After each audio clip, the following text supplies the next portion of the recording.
used to spend hours just trolling the internet trying to find rich texts that my children would actually enjoy, trying to find worksheets that looked interesting and trying to find videos, but CSI has that all there, which has saved me a huge amount of time. And because CSI is such a flexible resource, it's really easy to use because when you're starting out, it's all there, you can just follow the lesson plan. Whenever you are making any inference, remember to use what you know on one hand, and also the clues in the text on the other hand. Both the clues in the text and your background knowledge needs to point in the same direction towards the same inference. I've got a little bit of the image on the screen, and I'm also going to play a soundscape to you. Use your background knowledge and the clues presented to you to talk with your learning partner about what you predict this text is going to be about.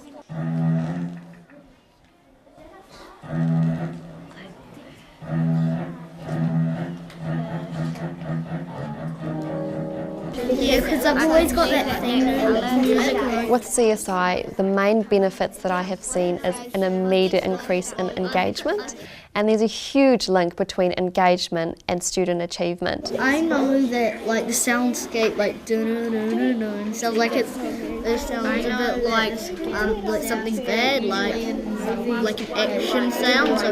So it's like contaminated water and stuff is like a bit dangerous for fish. So it's improved me because 5 Minute keeps introducing new strategies, and then the strategy like helped me answer it and more, so it expands my vocabulary in my mind. Kale, what background knowledge have you used and what clues from what you've seen have you used, and do they all point in the same direction towards an inference about contaminated water? Yes, I know that like contaminated water is like kind of like not like the same colour, it's kind of like a colour, and green is like one of the colours. How do you know so much about contaminated water? Can you make some connections? I've got this 100 Deadliest Thing on the Planet book, and it's got like about lots of stuff, and there is like contaminated water and like dangerous tsunamis and all. My students have made huge progress since using CSI.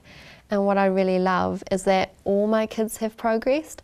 My kids that were well below are no longer below anymore. And also my kids that were well above, they're still growing and learning, they're not plateauing. What clues have you seen in the text that makes you make a prediction about what this text will be about? The shark music?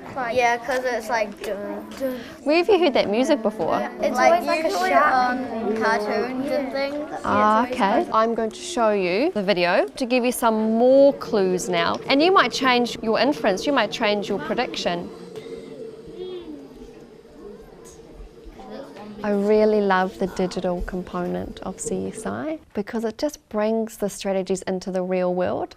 Suddenly the children aren't just making inferences using black and white text, but they are listening to sounds, they're looking at visual cues, they're looking at fonts, and they're using all of those together to make an inference, and that's so much more like the real world.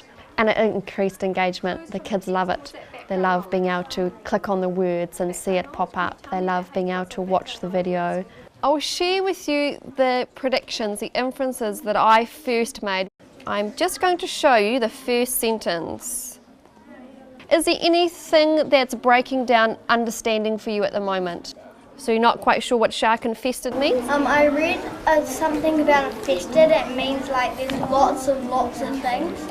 Like, oh. So I think shark infested means like there'll be lots of sharks. Shark infested means full of sharks. Great, you were right.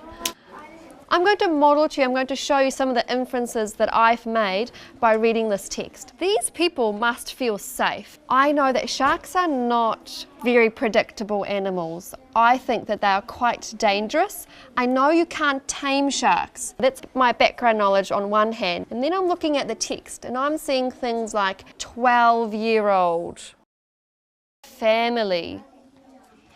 I see the word guide. I see I loved it, and I see it was thrilling. When I look at the clues in the text, I think, whoa, who would let a 12-year-old go somewhere where it wasn't safe? Who would take their family somewhere if they didn't feel safe? A guide is normally someone who's an expert. And I don't know about you, but I feel safe when I'm in the hands of an expert. And I also look here and she said, I loved it. It was thrilling. I wouldn't be saying things like I loved it and it was thrilling if I didn't feel very safe.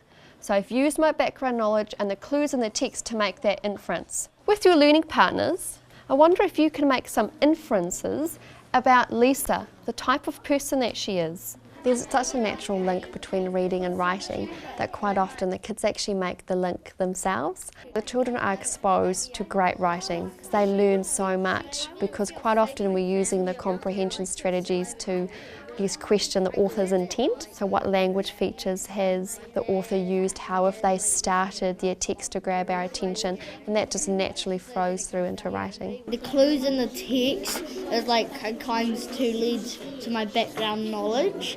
My favourite comprehension strategy is making connections, also asking questions, and then you can make connections and you always get those answered and all. It's really cool. I love the cooperative element of CSI because all of the research that I've read really says that kids learn so much when they're talking with each other.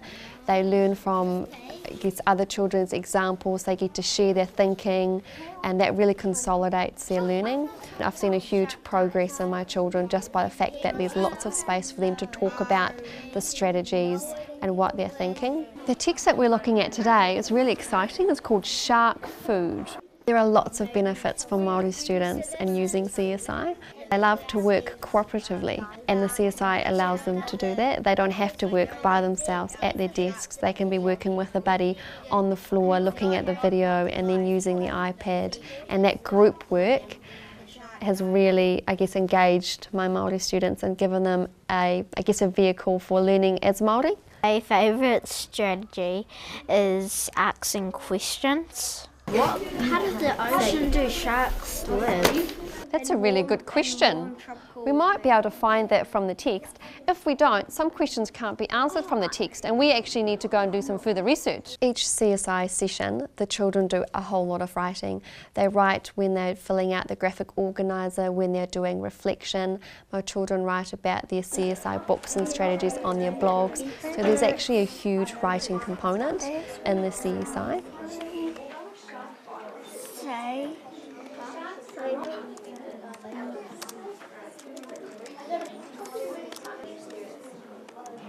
Here, experts say sharks usually eat sea lions and seals, and usually it's kind of like most, so they mostly eat sea lions and seals. Down here, instead, sometimes they make shark mistakes, the shadow of a surfer or a swimmer for a tasty sea lion or seal. So it does mean they do like them more and stuff. So that's how I found that. Yep. So that says that I think it's fair to say that sharks don't attack people because they're trying to eat people, said shark expert Richard Ellis. So it's kind of that's how I got that answer. I'm going to write that in here. The part to my background knowledge is because it says that they're not so dangerous, I think they're just trying to protect their area. In the book it kind of says usually sharks have their own area that they stay in, so they'll try to attack humans because they're trying to keep them out of their area and stuff, yeah. My kids love the non-fiction texts because they're so interesting. I find them interesting. They just expose the children to topics that they would never ever dream to go out and seek out themselves. So they really enjoy it and it just motivates them to search broader in their own time. And I think it brings topics like science into a new light for kids. Before, to many of them, science was not very accessible, whereas it makes those other curriculum areas really accessible and interesting to kids. CSI is filled with formative assessment. I get formative assessment by listening to the children. I spend a lot of time listening to the children. I get so much information about their understanding of the strategies and how they're engaging with the text by listening to how they contribute in whole class discussions, but also listening to them interacting with their peers. Because they're doing so much writing with the graphic organisers and with the learning reflections, I have a whole portfolio of their writing and of their comprehension strategies. My children put them on their blog, so actually their parents are doing formative assessment themselves as well. They're not actually trying to attack people, they're just mistaking them because they think they're seals or seals. So connected to this too. The thing that I like about CSI is that it really helps me with my reading. The things that I don't know about reading is already in the CSI book. You just go to the back of the book and there's a glossary to find out what the words mean. We draw an inference about what the shark thinks. You be the shark and you tell me what it's about. Good. Okay, so we aren't trying to eat you. You are getting in our way and we think you are sea lions and seals. Okay, and our graphic organizer, let's write it down. And then in the bottom, let's say in our own words because we had to think about it a lot. Some shark supporters don't believe the dives are causing problems. So what do you have to say? It says like, I think it's fair to say that sharks don't attack people, but they eat people. That's pretty much the same thing. Yeah, but it's not what I do to my brother because I can't eat him. Alrighty, who really enjoyed their CSI lesson this morning? Yeah, awesome.